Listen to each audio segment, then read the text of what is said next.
पैगंबर नूह की कहानी। पैगंबर नूह का जन्म आदम सल्लल्लाहु अलैहि वसल्लम की मृत्यु के 126 वर्ष बाद हुआ था।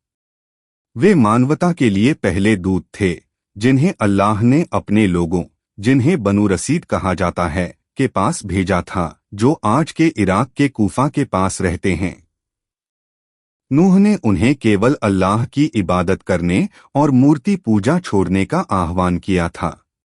उसके अथक प्रयासों के बावजूद केवल कुछ ही लोगों ने उस पर विश्वास किया, जिनमें उसके बेटे साम, हाम और येपेत शामिल थे, जबकि उसके बेटे यम, कनान ने उसके संदेश को अस्वीकार कर दिया और नष्ट हो गया। नूह के लोग दिन-रात लगातार पुकारने के बावजूद अविश्वास में डटे रहे।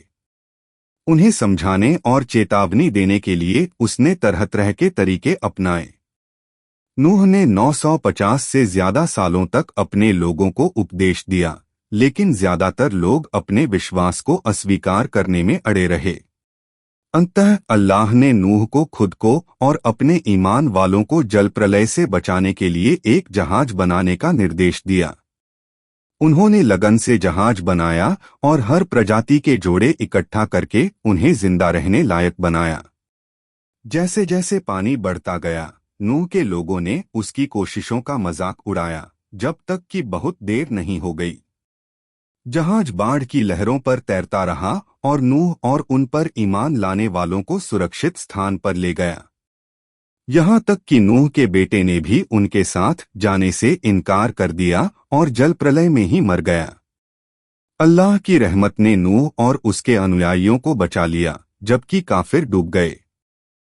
पैगंबर नूह के बारे में महत्वपूर्ण आयतें। कुरान में वर्णित पैगंबर नूह की कहानी दृढ़ विश्वास, अल्लाह के आदेशों के प्रति अटूट प्रतिबद्धता और प्रतिकूल परिस्थितियों के बावजूद सच्चाई का संदेश देने में दृढ़ता का गहरा सबक सिखाती है।